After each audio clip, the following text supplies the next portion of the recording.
안녕하십니까. 신한금융투자 투자전략부 김상훈입니다. 반갑습니다. 네, 오늘 신한금융투자 아카데미에서는 지난번에 우리 천연가스에 대해서 이야기 한번 나눠봤죠. 오늘은 그 천연가스 프로젝트들, 특히나 LNG 플랜트 관련된 내용들을 조금 더 자세히 한번 들여다보도록 하겠습니다. 최근에 관련된 인프라 딜들이 있어서 저희 한세현 파트장께서 그거를 연구해 보셨다고 합니다. 관련된 내용들 한번 들어보도록 할게요. 안녕하세요, 팀장님. 네, 안녕하십니까. 우선 저희가 한번 이야기했을 때 올 겨울은 사실 천연가스에 대한 수요가 폭발적으로 늘어나고 네. 이에 대한 고민들이 사실은 훨씬 더 깊어질 것이다라는 말씀도 한번 주셨었죠. 네. 최근에 뭐 그 넷제로 에미션, 그러니까 결국은 탈탄소의 정책들이 조금 더 확대되면서 천연가스에 대한 수요들, 관심들이 폭발적으로 늘어나고 있는데요. 이러한 관련 프로젝트들의 분위기, 최근에 어떤 그 센티멘트 이런 것들은 어떤지 한번 소개 부탁드릴게요. 아무래도 최근에 이제 넷제로, 그러니까 이제 그 탄소 중립 이 정책 드라이브가 여러 나라들에서 이제 강하게 이제 나오면서 신재생 에너지 자산에 대한 투자가 굉장히 많이 활성화된 거는 다 익히 많이 들으셨으리라고 생각이 됩니다. 근데 이제 그런 반면에 기존에 이제 그 이 화석연료 프로젝트, 뭐 가스라든지 석유라든지 이런 것들에 관련된 프로젝트들에 대한 분위기는 약간 좀 차갑게 좀 돌아선 부분이 사실 있었죠. 그런 부분들의 이유는 여러 가지가 있겠습니다만, 첫 번째로는 이런 사업들에 대해서 모종의 규제나 제도가 앞으로 신설되지는 않을지, 그 다음에 이 인프라 프로젝트라는 게 이제 일반적으로 이제 계약을 기반으로 하기 때문에 계약 상대방들이 가져가는 사업적인 안정성이 앞으로 좀 훼손되지 않을지, 또는 한 뭐 5년 내지 10년 이후에 사업에서 이제 엑시트를 할 때 내가 애시당초 원했던 예상 그런 가격을 받고 성공적으로 엑시트할 수 있을지, 이런 부분들에 대한 걱정이 좀 많이 좀 누적이 되다 보니까 사실 그런 분위기들이 좀 약간 냉각될 수도 있었다, 이렇게 보실 수가 있는데요.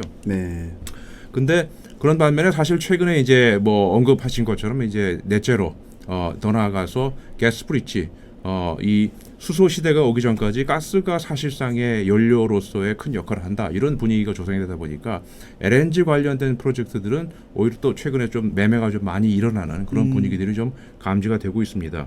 이를테면 이제 브룩필드 같은 그런 대형 펀드들이 더미니언으로부터 뭐 코포인트 LNG 프로젝트를 매입을 한다든지, 아니면은 뭐 블랙스톤으로부터 뭐 시니어 이 에너지 파트너스를 매입을 한다든지, 이런 사례들이 많이 좀 보이고 있는 것도 또한 요즘에 많이 발견되는 그런 부분이다라고 말씀드릴 수가 있는데요. 관련해서 최근에 그 인프라메이션이라고 이제 인프라스트럭처 투자 관련된 유명한 매체가 있습니다. 이 매체들이 글로벌 10대 펀드들이라고 할 수 있죠. 보시는 것처럼 이제 이 GIP, 그다음에 브룩필드, 뭐 스턴픽, 뭐 IFM 이런 펀드들의 주요 이제 임원들을 대상으로 인터뷰를 한 게 있는데요. 그 중에 이제 이 주요하게 이제 보실 수 있는 부분은 이제 스턴픽의 이 시니어 매니징 디렉터 제임스 와이퍼 씨한테서 인터뷰를 할 내용을 제가 여기다 이제 인용을 해봤습니다. 이 최근의 분위기를 아주 집약적으로 표현하고 있다, 이렇게 말씀드릴 수가 있겠는데요. 한번 우리말로 한번 옮겨보면은요, 여기 위라는 거는 이제 스톤픽을 이제 얘기하는 거겠죠. 우리는 이 내추럴 가스 프로젝트에 굉장히 강한 믿음을 가지고 있다, 강한 지지자다. 근데 이 내추럴 가스 프로젝트들이 글로벌 에너지 트랜지션 시대에 굉장히 중요한 역할을 한다는 거에 믿어 의심치 않는다, 뭐 이런 얘기를 하고 있고요. 그 다음에 두 번째 단락에서는 최근에 이제 이런 변화된 환경으로 인해서 이 사석연료 프로젝트의 이 볼라틸리티, 그러니까는 이 변동성이 굉장히 좀 많이 좀 증가를 하고 있기는 하다마는, 증가하고 있는 환경입니다마는, 이게 조금 더 강하게 계약이 된, 그 다음에 다운사이드 프로텍션이, 그러니까 하방이 굉장히 안정적인 이런 프로젝트들을 선별할 수 있는 그런 것들을 이제 우리는 집중하고자 한다, 이런 얘기들을 이제 인터뷰에서 한 바가 있습니다. 근데 오늘 보실 이런 LNG 프로젝트들이 이런 입장, 이런 환경에 가장 최적화된 이 맞는 그런 프로젝트들이 아닌가 하는 생각을 할 수 있고요. 따라서 이런 에너지 트랜지션, 그다음에 이 넷제로 시대에 있어서도 천연가스, 그다음에 LNG 프로젝트들이 얼마나 포텐셜을 가져갈 수 있는지를 아마 잘 표현한 그런 인터뷰다라고 이제 생각이 됩니다. Strong believers. 참 뭐 강한 확신을 갖고 있다, 뭐 이런 이야기로 해석할 수 있겠네요. 그죠? 사실 천연가스 시장 전 세계적으로 봤을 때 우리가 과거에는 약간 중동 이런 쪽에만 우리가 집중됐었다면, 아니면 북해라든가 근데 지난 4, 5년 동안 그러니까 셰일가스 혁명 이후부터 미국이 일반 원유든 천연가스든 전반적으로 어떤 포션 자체가 좀 늘어나는 분위기인 것 같아요. 예. 천연가스 공급 시장에서만 네네. 봤을 때 미국의 역할이 점점 커지고 있다는데 어떻게 우리가 해석을 해야 할까요? 예, 그림에서 한번 보시면서 말씀을 드리겠습니다. 그림에서 보시는 것처럼 최근에 이 천연가스, 그러니까 LNG 수출로 이제 국한을 해봤을 때 LNG 수출 시장에서 빅3, 글로벌 빅3라고 한다면은 오른쪽 그림에서 보시는 것처럼 카타르, 호주, 미국 이렇게 3개 국가를 이제 들 수가 있습니다. 근데 그림에서 보시는 것처럼 미국 같은 경우가 최근에 한 5, 6년 새 급격하게 수출량이 늘은 그런 국가라고 이제 차세대 이제 리더라고 이제 또 할 수 있는 그런 이제 국가라고 이제 할 수가 있겠는데요. 이런 미국의 수출은 아무래도 2010년 이후에 셰일가스 개발이 굉장히 빠르게 진행되다 보니까 생산량이 많이 늘어난 부분을 수출로 이제 내보내는 그런 프로젝트들이 많이 늘어나는데 이제 기반하고 있다라고 보실 수가 있겠고요. 또 한 가지는 이제 파나마 운하가 최근에 이제 확장되면서 아시아 수출길이 좀 이 비용이 많이 떨어지면서 그런 부분들이 또 탄력을 받았다 이렇게 보실 수도 있습니다. 한 가지 재밌는 부분은 미국은 원래 이제 천연가스를 수입하던 국가입니다. 그쵸. 그래서 LNG를 수입하던 국가인데 말씀드린 것처럼 셰일가스 개발이 되고 그걸 이제 LNG로 이제 생산해서 이제 수출을 하게 되면서 이제 수입국이 수출국으로 이제 역전된 이런 사례다라고 보실 수가 있겠고요. 그러다 보니까 상당히 많은 수의 LNG 플랜트들이 LNG 기화 터미널, 그러니까 이제 수입 터미널들을 이제 수출 터미널로 이제 공사를 해가지고 바꾼 형태, 즉 브라운필드 사업 형태를 가지고 있기 때문에 오히려 신규 프로젝트들보다 조금 더 인프라 측면에서 좀 유리한 그런 부분들을 가지고 있었다 이렇게 보실 수도 있습니다. 그래서 전반적으로 미국 자체가 이제 수입 국가에서 수출 국가로 전환되면서 플랜트의 어떤 그 환경 자체도 많이 바뀌었다. 그런 그렇죠. 얘기들을 해주셨네요. 예. 또 혹시 미국 수출 시장에서 네. 그 계속해서 인프라 투자가 확대되고 있는데 네. 어쩌다가 이렇게 또 인프라 투자에 집중될 수 있었을까요? 인프라 투자 같은 경우는 미국 같은 경우는 워낙에 이제 금융 환경이 민간 주도의 인프라 투자가 많이 일어나고 있는 네. 그런 이제 대표적인 지역이기도 하죠. 그리고 이제 그림 좌측에서 보시는 것처럼 이제 2019년에 코퍼스 크리스티, 그다음에 이제 캐머런, 그다음에 프리포트 이런 LNG 프로젝트들의 2012년, 13년부터 이제 시행되어 투자들이 결실을 맺으면서 19년도부터 이제 본격적으로 이제 LNG 수출량이 늘어나기 시작했습니다. 그래서 지금 최근에 같은 경우는 현재 가동 중인 이제 용량으로만 봤을 때도 한 77.4 MTPA 정도까지 급격하게 지금 수치가 늘은 거를 보실 수가 있고요.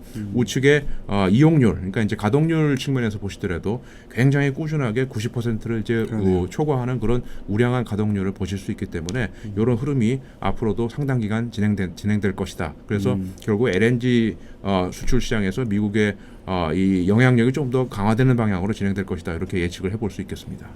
아까 보여주셨던 것 중에 결국은 LNG 수출 국가 3대 국가 해갖고 호주, 카타르, 미국 정도를 말씀을 주셨고 이렇게 소수 국가들로만 약간 주도가 되면서 어떤 거래 관행 자체가 좀 경직되는 것 같은데 그 이유가 명확히 있을까요? 그게 이제 LNG와 다른 에너지 자원을 구분하는 가장 큰 특징이다라고 이제 말씀드릴 수가 있는데요. 언급하신 것처럼 LNG 시장은 소수의 국가들이 수출을 이제 주도하는 수출의 셰어가 굉장히 높고 그 다음에 거래 관행도 이제 스팟 거래가 많은 석유나 이런 것들과 달리 한번 LNG를 이제 도입하기 위해서는 20년 동안 장기 계약을 이제 해야 되는 굉장히 경직된 계약 문화를 가지고 있는 그런 시장입니다. 그 이유는 그림에서 보시는 것처럼 이 LNG를 생산하고 수출하기 위해서는 굉장히 많은 양의 인프라 투자가 동반돼야 되기 때문이다라고 보실 수가 있고요. 일단 그림에서 보시는 이제 중에 리퀴팩션하고 쉬핑, 그다음에 리가시피케이션 이런 이제 밸류 체인들을 보여드리고 있는데요. 이 광구에서 생산된 천연가스를 리퀴팩션, 그러니까 액화 시설에서 액화해가지고 이제 LNG로 이제 만든다, 변형시킨 다음에 LNG를 선박에 실어서 수요지에 가서 다시 이제 리가시피케이션, 다시 액체를 기화시키는 이런 과정들을 이제 거쳐야 되는 이 프로세스가 이제 필요한데 이런 부분에 액화터미널, 기화터미널 같은 한 10조 이 정도의 그런 투자금이 투자되는 어마어마한 이런 인프라들이 이 건설돼야 되기 때문에 이런 아주 빡빡한 그런 계약을 가져가고 있다 이렇게 보실 수가 있습니다. 사실 듣기만 해도 일반 원유라든가 석탄 대비해서는 훨씬 더 길고 훨씬 더 많은 그 노력이 좀 필요한 설비라고 볼 수도 있겠네요. 네. 전반적으로 최근의 환경 뭐 이런 것들 말씀을 좀 주셨는데요. 프리포트 LNG 플랜트라는 네. 것을 좀 집중적으로 조명을 하셨어요. 네. 그걸 조명한 것들 그리고 그 이후에 여기서 우리가 얻을 수 있는 인사이트들을 오늘 이야기를 한번 나눠볼 텐데요. 네. 먼저 그 프리포트 LNG 한번 간단히 설명 부탁드릴게요. 그래서 이런 이제 흐름 와중에 가장 최근에 일어난 거래, 그러니까 프리포트 LNG 프로젝트의 거래를 저희가 이제 예시로 준비를 했습니다. 보시는 것처럼 이제 프리포트 LNG 프로젝트는 이제 미국 남부 이 걸프 오브 멕시코 지역에 이제 현재 건설된 그 프로젝트 이 LNG 액화 플랜트 프로젝트라고 보시면 되겠는데요. 그림에서 사진에서 보시는 이제 그 빨간색 박스처럼 부분 보시면은 거기가 이제 트레인 1, 트레인 2, 트레인 3. 이 LNG 액화 프로젝트는 흔히 이제 트레인이라고 이제 생산 단위를 트레인으로 구분을 하고 있습니다. 그 트레인으로 불리는 이유는 사진에서 보시는 것처럼 멀리서 보면 기차처럼 보이기 때문에 트레인이라고 이제 부르고 있는데요.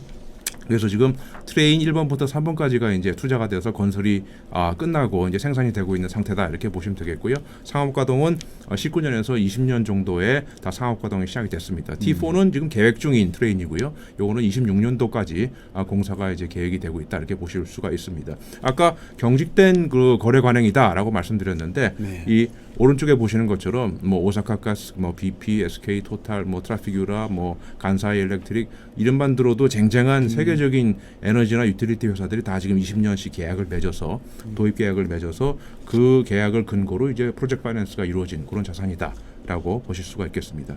지도상으로 보시면은 오른쪽 아래 보이는 그 걸프 오브 멕시코 지역이죠. 미국의 오일앤가스 인프라스트럭처들이 집중된 그런 지역이라고 보실 수가 있습니다. 그 지역에 이 프리포트를 포함해서 최근에 건설된 혹은 건설 중인 다수의 LNG 프로젝트들이 다 여기에 집중돼 있다 이렇게 보실 수가 있고요. 이런 부분들이 또 브라운필드 사업이 진행되는데 굉장히 유리한 여건으로 작용하고 있다 이렇게 말씀드릴 수가 있습니다.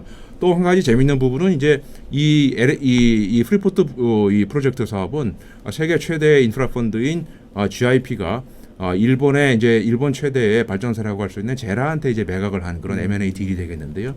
그 후에 GIP가 거기서 이제 자금을 펀드 자금을 회수를 해서 다시 그 다음 프로젝트에 투자하는 걸 곧이어 발표했다는 점이 굉장히 유의미한 그런 부분으로 받아들여지고 있습니다. 그 다음 프로젝트가 이제 사진에서 보시는 호주의 이제 플루토 LNG 프로젝트인데요. 이 플루토 LNG 프로젝트는 이제 그림에서 보시는 이제 빨간색 부분이 T2로 이제 투자 예정인 건설 예정인 그런 트레인이 되겠고요. 위쪽에 있는 T1이 지금 생산 중인 트레인인데 이 트레인은 이제 12년도에 상업 가동을 시작했고요. T2는 30년도에 계획을 하고 있습니다. 이 프로젝트의 도입 계약을 맺고 있는 이 기업들은 보시는 것처럼 도쿄가스, 간사이 일렉트릭, 제라 들어 있죠. 이 익숙한 회사가 보입니다. 한국가스공사가 들어 있습니다. 네. 말레이시아의 이제 페트로나스, 그다음에 일본의 추부 일렉트릭 이런 진짜 쟁쟁한 유틸리티 회사들이 또 20년씩 계약을 맺어서 도입하고 있는 아주 우량 자산으로 되겠고요. 여기서 이제 확인할 수 있는 거는 GIP 같은 정말 유명한 그런 이 시장의 강자가 프리포트 프로젝트에서 회수한 자금으로 다시 동일한 유형의 LNG 프로젝트에 또 들어간다는 측면에서 이런 이제 시장의 저명한 투자자들이 얼마나 이 천연가스 프로젝트를 좋게 앞에서 보신 것처럼 스트롱 빌리버의 입장을 가지고 있는지를 다시 한번 확인할 수 있는 그런 사례다 그렇게 보실 수가 있죠. 요 플루토 네. 프로젝트 같은 경우는 사진에서 그림에서 보시는 것처럼 서호주 지역에 위치한 프로젝트다 이렇게 보실 수가 있습니다. 이게 결국 GIP가 우리가 이제 좀 생각해 보면 어떤 LNG 프로젝트를 매각을 해서 네. 그리고 그냥 매각했다라고 하면 사실 그 프로젝트에 대한 스트롱 빌리버가 아닌 거 아니냐라는 철수했다라고 볼 수도 있죠. 할 수도 있을 텐데 반대로 호주의 플루토 프로젝트를 또 인수했다는 거죠. 굉장히 중요한 사실입니다. 네, 맞습니다. 스트롱을 다시 강하게 이야기할 수 있는 것 같습니다. 근데 지금 말씀해 주신 건 결국 미국의 사업을 팔았고 그리고 호주의 사업장을 인수를 했는데 혹시 미국과 호주 사이의 프로젝트 차이점이 있을까요? 미국과 호주 프로젝트의 차이점이라고 한다면 아마 이제 업스트림 부분에서 이제 있을 것 같은데요. 미국 프로젝트 같은 경우는 이제 사진을 보면서 말씀드리겠습니다. 이제 셰일가스 이제 기반이죠. 이제 수평 시추법을 이용한 셰일가스를 기반으로 해서 텍사스, 루이지애나 지역의 가스를 천연가스 배관망, 그러니까 파이프라인을 통해서 이제 이 프리포트 같은 포트 시설에서 액화시키는 그런 프로젝트들이다라고 이제 보시면 되겠고요. 호주의 프로젝트는 약간 좀 재밌는 게 호주는 동부와 소주의 프로젝트가 조금 다릅니다. 동부의 프로젝트들은 이제 석탄층 가스라고 그래서 CBM이라고 하죠. 석탄 매장층에 존재하는 천연가스를 이제 생산을 해가지고 이제 액화시키는 동부 프로젝트들은 그렇고요. 지금 보시는 플루토 같은 서부 프로젝트들은 대부분 이 해저 가스전에서 생산되는 가스를 이용해서 액화를 시킨다는 점에서 약간 차이가 있다.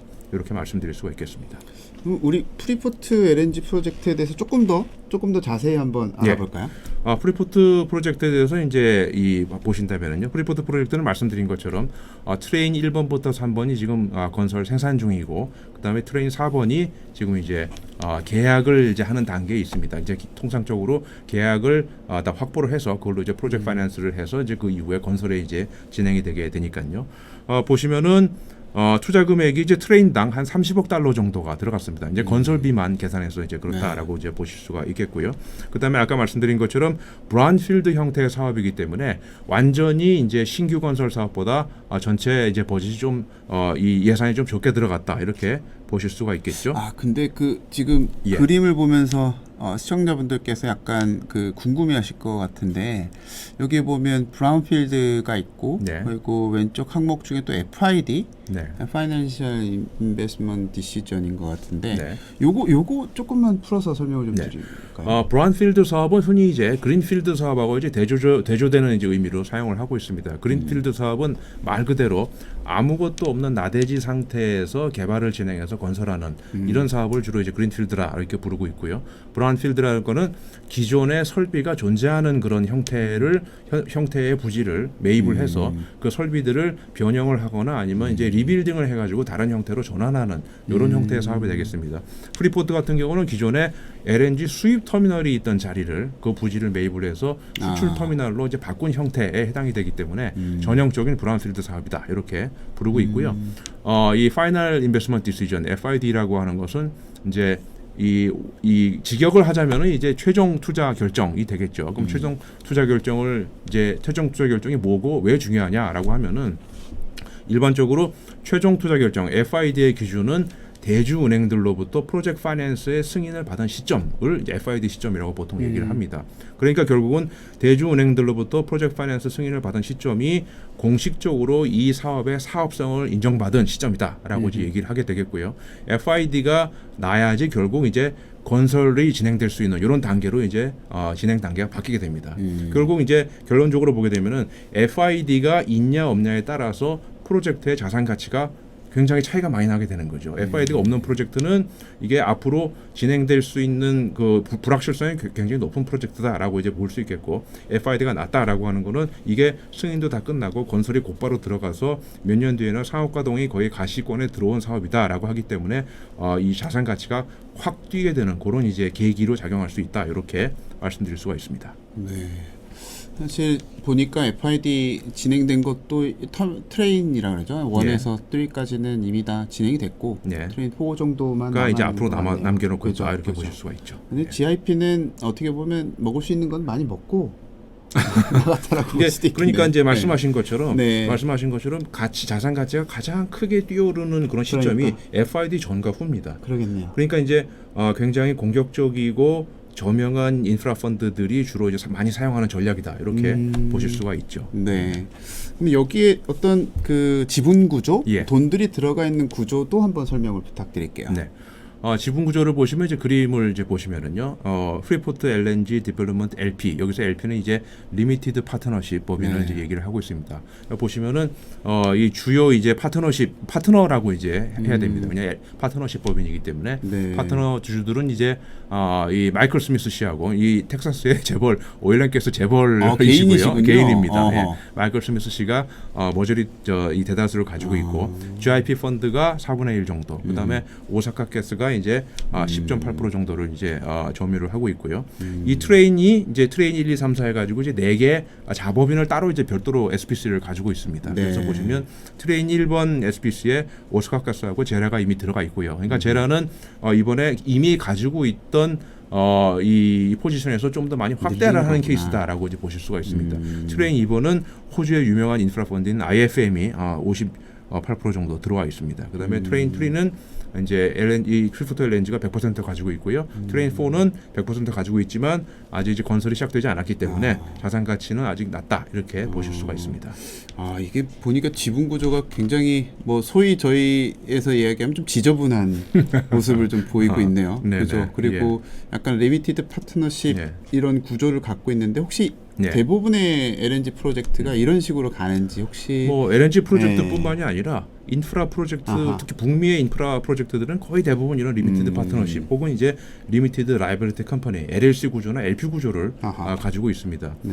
그런 구조를 가지고 있는 우리 이제 한국 같은 경우는 대부분 주식회사 구조를 많이 가지고 있기 때문에 주식회사 구조에 굉장히 익숙한 반면에 이 서구에서는 이제 LP나 LLC를 많이 가져가는 이유가 주식회사에 비해서 LP나 LLC는 지분 구성과 별도로 지배권을 행사할 수 있게 계약을 할 수가 있습니다. 그러니까는 만약에 이제 제가 이 LP의 지분권을 퍼센트로는 한 5%만 가지고 있어도 제가 모든 권한을 행사할 수 있는 그렇게 구조화를 할 수 있다는 그런 말씀이죠. 계약을 그렇죠. 굉장히 유연한 지배 구조를 만들 수 있기 때문에 굉장히 다양한 특히 이제 인프라나 부동산 사업 범위에서 사용되고 있는 이제 구조다 이렇게 말씀드릴 수 있겠고요.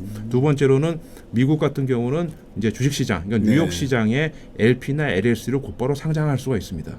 그렇기 때문에 차후에 이제 시간이 많이 흘러서 나중에 이제 IPO를 하는 그런 관점에 있어서 상당히 좀 효율적인 그런 투자 구조다 이렇게 보실 수가 있죠. 그러면 이 지분 구조가 서로 엇갈리고 주고받고가 있었을 텐데 그 계약 구조 다시 한번 짚어주실 수 있을까요? 네. 아까 이제 말씀드린 이제 리미티드 파트너십 구조 이외에 이 계약 구조가 상당히 좀 언론 보기에도 굉장히 좀 거미줄처럼 복잡해 보이는데요.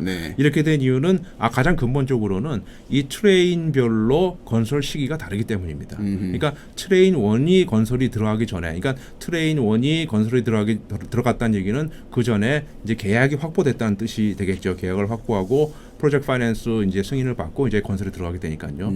그 시기가 세계가 각각이 다 다르기 때문에 트레인별로 SPC를 만들어 가지고 그 SPC가 그 트레인이 건설될 시기에 금융 환경에 가장 유리한 조건으로 금융 조달을 하다 보니까 세계가 각기 이렇게 다른 그런 구조를 갖게 됐다. 이렇게 보실 수가 있습니다.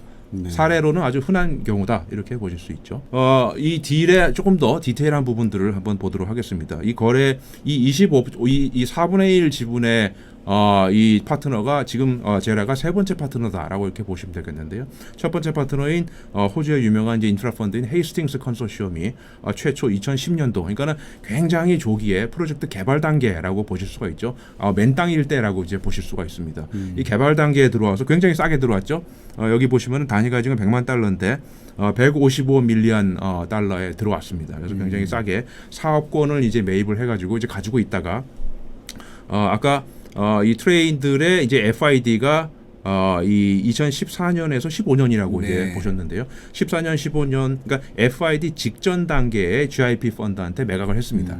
그때 GIP 펀드가 매입을 한 금액이 그림에서 보시는 것처럼 850 정도라고 이제 보실 수가 있겠고요. 그래서 이 FID 전 단계에 들어와서 그러니까 GIP 입장에서는 굉장히 프로젝트가 가시성이 없을 때를 지나서 굉장히 가시권에 들어왔을 때 매입을 했다라고 이제 보실 수가 있고요. 그 이후에 FID가 들어오고 건설이 끝나고 상업 가동이 이제 19년, 20년에 시작돼서 상업 가동이 시작된 지 지금 1년, 2년 정도 트랙 레코드가 운영 이력이 쌓인 안정화된 단계에서 실수요자라고 할 수 있죠. 금융 투자자가 아니고 실수요자인 제라한테 이제 보신 것처럼 2,500에 이제 매각을 하는 이런 지금 단계를 밟고 있다 이렇게 보실 수가 있게 되겠고요. 제라는 이제 오른쪽에 있지만은 일본의 탭코하고 튜브 일렉트릭의 이제 그 합작법인 조인트벤처가 되겠습니다. 탭코는 일본의 이제 수도권, 그러니까 도쿄를 중심으로 한 수도권 지역에 전력을 공급하는 도쿄 일렉트릭이고요. 튜브는 중부지방에 이제 전력을 공급하는 이제 전력사라고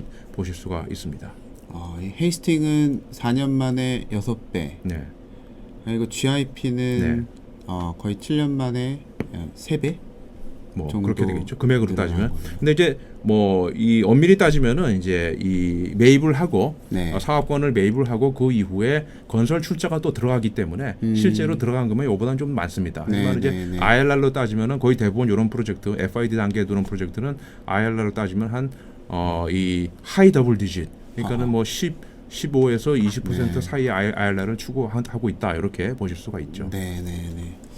그럼 이런 그 전반적인 LNG 액화 터미널, 플랜트 이러한 것들의 어떤 주요 사업 모델들 네. 남아 있을 텐데요. 그거 좀 설명 주시고 그럼 이 프로젝트가 프리포트라는 프로젝트가 어디에 포함이 되어 있는지 그 네. 내용도 같이 이어서 부탁드릴게요. 네.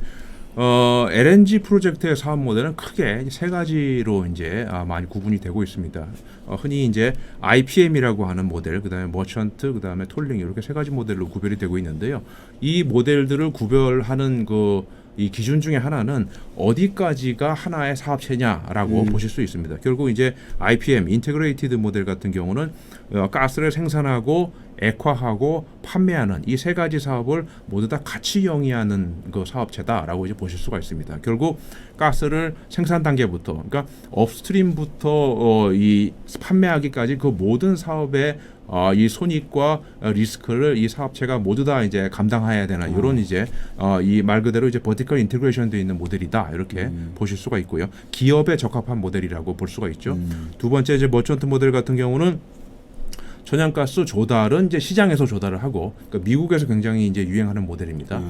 이 시장에서 가스를 조달하고 본인의 자산에서 액화를 해서 본인이 판매하는 이런 모델이 되겠습니다. 요거는 이 가스 가격에도 이제 노출되지만은 LNG 가격에 이 흔들리는 그런 변동성을 이 사업체가 고스란히 받아내야 하는 이런 이제 차이가 있다고 볼 수가 있겠고요. 그다음에 마지막으로 이제 톨링 모델이라는 거는 이 LNG를 판매하는 이 수요자가 가스 조달을 해가지고 이 액화 사업자한테는 액화 처리만 맡기는 겁니다. 그러니까 외주 가공이라고 이제 보실 수가 있게 되겠죠. 그러니까 액화 사업자는 말 그대로 가공비만 받는 사업이기 때문에 가스 가격 변동이나 LNG 가격 변동의 리스크로부터는 굉장히 자유로운 그런 사업을 추구를 할 수가 있습니다. 따라서 주로 이제 인프라 펀드들이 주로 투자하는 사업은 세 번째 톨링 모델이다 이렇게 보실 수가 있죠. 근데 이제 다만 이런 이제 이 시장 가격의 움직임으로부터 이제 리스크가 뭐 전가되지 않는다라고 이제 말씀은 드릴 수 있습니다만은. 만약에 시장 가격이 굉장히 크게 움직였을 때 직접 계약을 맺고 있는 LNG 판매자의 신용이 움직일 수 있다는 면에서는 간접적인 노출이 되고 있다라고 볼 수도 있겠죠. 결국은 그 판매하는 네. 톨링 업체들 입장에서는 LNG 판매사들 이런 네. 거에 대한 신용도 상당히 중요하겠네요. 굉장히 중요합니다. 그러면 이 신용도가 어떤 기준에 네. 미치지 못할 경우가 분명히 있을 텐데. 있죠. 그럴 때 프로젝트들이 이렇게 대응할 수 있는 대안들이 있을까요? 이 뒷장에 이제 그 계약을 요약한 표에서 그 부분을 이제 말씀드리는 게 좋겠습니다. 실제로 지금 이 프리포트 LNG 프로젝트가 맺고 있는 계약 내용들을 여기 이제 나열을 하고 있는데요. 앞에서 로고로 보신 오사카 가스부터 제라, BP, SK, 토탈 뭐 이런 이제 기업들이 그림에서 보시는 것처럼 표에서 보시는 것처럼 20년씩 도입 계약을 맺고 있습니다. 그래서 오른쪽에 보시는 것처럼 시용 등급이 뭐 A1부터 뭐 다양한 시용 등급을 가지고 있는데요. 최소로 요구하는 시용 등급이 뭐 공교롭게도 SK가 가지고 있는 시용 등급이 이 톨링 프로젝트들이 최소로 요구하는 시용 등급이다라고 이제 보실 수가 있습니다. 딱 인베스트먼트 그레이드 이상인 맞습니다. 거네요. 그렇죠. 그런데 실제로 계약을 맺는 상대방으로서의 법인은 이 유명 기업들의 이 모회사가 아니고 실제 사업을 진행하는 자회사들이 이제 계약을 맺게 되기 때문에 실제 시용 등급은 여기서 요구하는 등급에 미치지 못하는 경우가 굉장히 많습니다. 그럴 경우에 이제 주로 이제 사용되는 방법은 이 톨링을 하는 이 사업자가 이 계약 상대방으로 하여금 최종 모회사의 이 페런털 개런티를 요구를 하는 겁니다. 그런 식으로 실제로 이제 법인의 시용 등급이 이제 약간 미진한 곳들은 그런 식으로 페런털 개런티를 다 요구해서 받아놓고 있는 상태다 이렇게 보실 수가 있죠. 그렇군요. 여기 표에 보니까 이제 계약 용량이 계속 나오는데요. 아까 프리포트도 지금 보여주셨는데 이게 2.2 MMTPA. 이 정도 규모는 그냥 양쪽으로 봤을 때 수준이 어느 정도라고 이해하면 될까요? 2.2 MMTPA라고 하니까 굉장히 추상적이죠.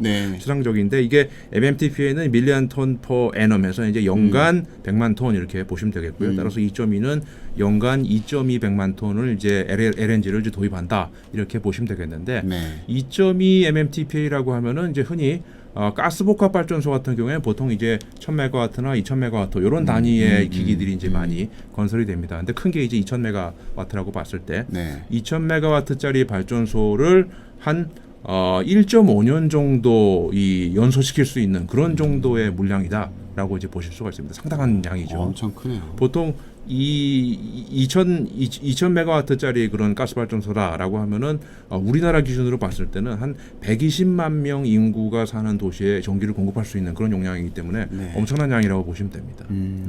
꽤 큰 프로젝트였다 정도로 우선 쉽게 생각할 수 그렇게 있을 받아들이면 쉽습니다. 네, 그럴 것 같습니다. 혹시 이 프로젝트에 대해서 조금 더 설명을 부가적으로 주실 게 있으실까요? 이 프로젝트가 얼마나 좋으냐, 그 다음에 앞으로도 얼마나 수요자들한테 계약이 많이 되어질 가능성이 여지가 있냐를 보자면은 이 프로젝트의 경제성, 그러니까 LNG가 얼마나 마진 비용 측면에서 이제 그 효과적인지 이런 부분들을 보지 않을 수가 없는데요. 이게 내년에 평균 LNG 가격, LNG 가격의 평균이라 그러면 보통 이제 아시아 가격을 이제 많이 언급을 하는데요. 아시아 LNG 가격 평균을 하고 비교해 봤을 때 이 프리포트 LNG에서 생산되는 LNG가 얼마나 비용 대비 이제 경쟁력이 있는지를 예측한 표를 보고 계십니다. 보시면은 인천이나 일본처럼 주요 아시아 수요지 같은 경우에 마진이 한 1.8, 1.7불 MMBTU당 확보가 되고 있는 걸 확인하실 수가 있고요. 그다음에 스페인 같은 경우는 좀 이제 거리가 좀 멀기 때문에 0.35. 그다음에 유럽은 조금 더 LNG 가격이 싸기 때문에 그렇습니다. 그다음에 인도 같은 경우는 훨씬 더 많은 마진이 확보되고 있죠. 이런 것들로 봤을 때 앞으로도 이 프리포트 LNG의 그 비용 측면의 경쟁력은 상당 기간 동안 유지될 가능성이 높고 따라서 앞으로 이 재계약 전망이 굉장히 밝다라고 볼 수 있기 때문에 이런 이제 가스 브릿지 환경에서 앞으로도 자산 가치는 상당히 좀 우호적인 환경에 놓일 수 있다 이렇게 볼 수가 있습니다. 그러면 우리가 이제 이런 비슷한 프로젝트나 그런 것들이 나왔을 때 파트너님께서 좀 걸러서 저희 회사에도 도움이 되는 일들이 있으면 바로 연결시켜 주시면 참 물론입니다. 감사할 것 같습니다.